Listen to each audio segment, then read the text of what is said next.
এটা siemens S7-1500 একটা PLC। এই স্টেশনটাকে বলা হয় শর্টিং স্টেশন। এখানে যে প্রোডাক্টগুলো আছে এগুলো এসে বিভিন্ন যে রেড, সিলভার এবং ব্ল্যাক কালারের প্রোডাক্টগুলো এসে এখানে জমা হবে।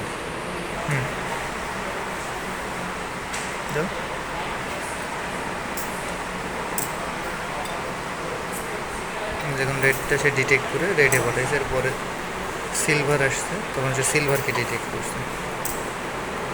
এটাকেও সে রেড হিসেবে ডিটেক্ট করছে,